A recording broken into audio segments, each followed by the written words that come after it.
Assalamualaikum warahmatullahi wabarakatuh. Salam Om Swastiastu, Namo Buddhaya, Salam Kebajikan, Salam Sejahtera bagi kita semua. Perkenalkan, kami dari kelompok 10, kelas dasar keahlian komputer kelas A, ingin membahas materi tentang peran AI, Artificial Intelligence, dalam bidang manajemen dan bisnis. Sebelumnya perkenalkan, nama saya Ahmad Vio Azil Rifana dengan NIM 230810201115. Perkenalkan, nama saya Putra Mauluda Alamsta dengan NIM 230810201136.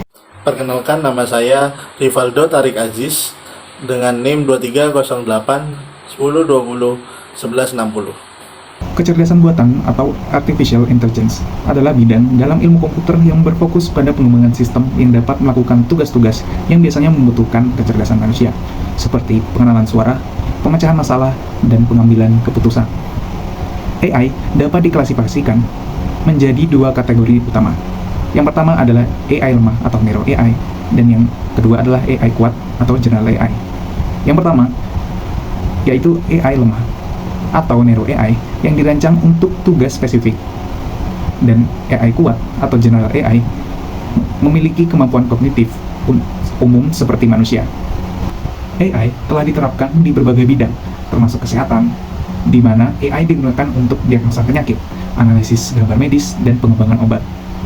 Dalam industri otomotif, AI menjadi inti pengembangan kendaraan otonom, sementara dalam perdagangan, AI digunakan untuk analisis pasar, personalisasi layanan pelanggan, dan manajemen inventaris.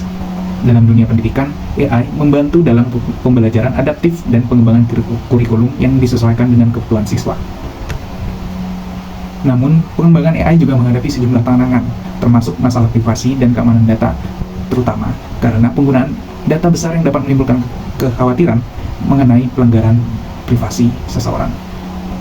Dan AI juga berisiko menghasilkan keputusan yang bias jika data pelatihan yang digunakan juga bias, yang dapat sangat amat berdampak negatif pada hasil akhir dari sebuah keputusan. Dan selain itu, ada pertanyaan etis yang lebih luas terkait penggantian pekerjaan manusia oleh mesin, serta tanggung jawab dalam keputusan yang diambil oleh sistem AI. Dan selanjutnya adalah aplikasi AI dalam manajemen dan bisnis, yaitu Pricemove. Pricemove adalah platform yang menggunakan AI untuk mengoptimalkan harga secara dinamis. Hal ini sangat penting dalam memaksimalkan pendapatan, mengelola margin keuntungan, dan merespon perubahan pasar dengan cepat. Pembahasan mengenai AI untuk optimasi dinamis di Pricemove yang pertama adalah konsep harga dinamis. Harga dinamis adalah ketika suatu harga atau jasa merupakan strategi penerapan harga yang bervariasi berdasarkan berbagai faktor seperti perubahan pasar, permintaan, persaingan, dan lain-lain. Yang kedua ialah peran AI dalam penetapan harga dinamis. AI ini dengan cepat menganalisis data dalam seperti pola permintaan, perilaku konsumen, tren, dan data persaingan.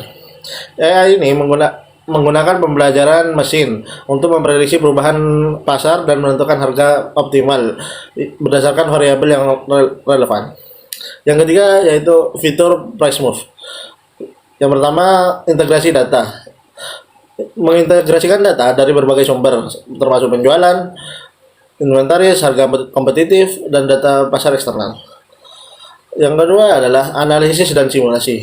Memungkinkan perusahaan menjalankan simulasi harga untuk memahami dampak perubahan harga sebelum benar-benar diterapkan. Yang ketiga, rekomendasi harga. Memberikan rekomendasi harga berdasarkan data yang selaras dengan tujuan bisnis Anda, seperti peningkatan penjualan, volume penjualan, ataupun margin keuntungan. Yang keempat adalah pemantauan kinerja. Terus melacak kinerja harga yang untuk memastikan tujuan bisnis yang tercapai. Dan selanjutnya, manfaat menggunakan AI dengan Pricemove.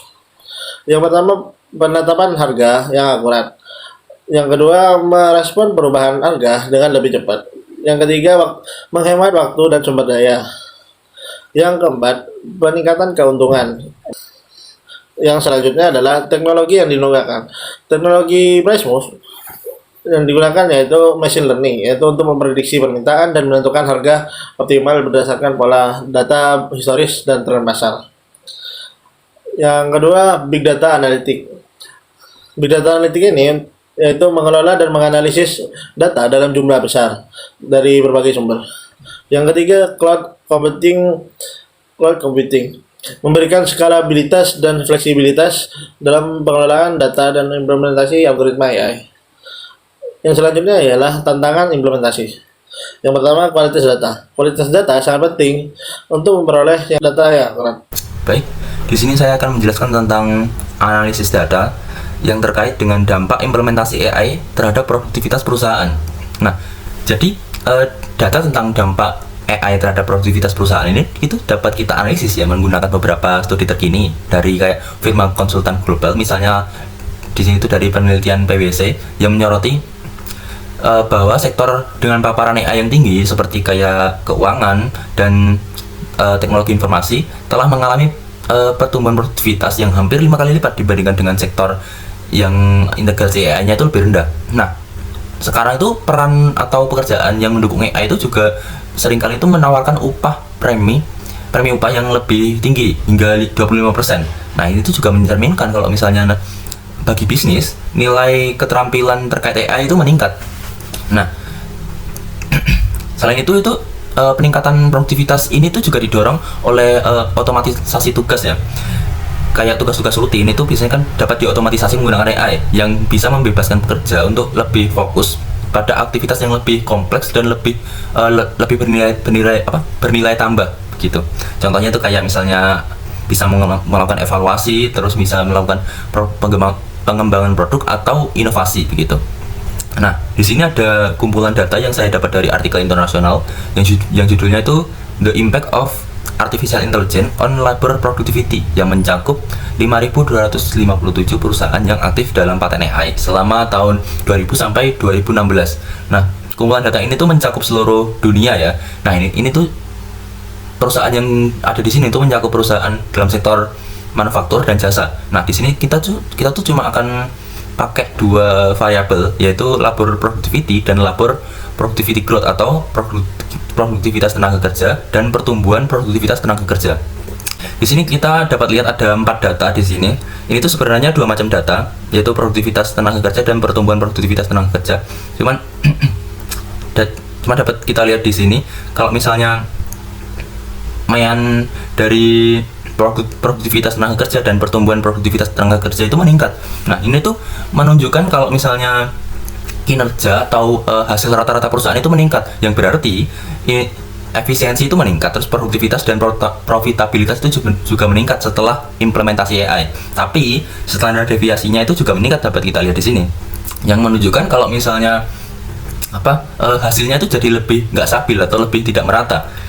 Contohnya itu kayak misalnya ini pabrik yang kan ada sekarang pabrik yang mengadopsi sistem otomatisasi kayak menggunakan AI untuk mengontrol sistem-sistem produksi. Nah, kadang-kadang sistem mesin yang dikendalikan oleh AI itu bekerja dengan sangat efisien, sementara di lain waktu AI itu bisa saja nggak bisa menyesuaikan parameter dengan benar gitu, yang menyebabkan produk itu bisa cacat atau bahkan terbuang. Yang ini tuh juga menunjukkan kalau misalnya tenaga manusia itu potensi untuk menyebabkan error itu lebih kecil daripada AI ya. Baik, jadi kesimpulan dari kelompok kami terkait materi ini adalah AI yang mampu meniru proses berpikir manusia itu dapat digunakan untuk menyelesaikan tugas-tugas kompleks seperti pemrosesan data besar dan pengambilan keputusan yang lebih cerdas. Nah, salah satu aplikasi utama yang dibahas dalam dokumen ini adalah penggunaan teknologi untuk optimasi harga dinamis, yaitu Price Move. Nah, Price Move itu juga sebuah platform berbasis AI yang membantu bisnis untuk mengelola harga produk secara real time dengan mempertimbangkan berbagai faktor ya, seperti perubahan pasar, permintaan konsumen, dan pesaing. Nah, dengan menggunakan kemampuan untuk menganalisis data besar secara cepat dan akurat, AI itu juga dapat menentukan harga optimal yang meningkatkan pendapatan dan mengelola margin keuntungan gitu. Baik, sekian dari kelompok kami, kurang lebihnya mohon maaf sebesar-besarnya. Wassalamualaikum warahmatullahi wabarakatuh.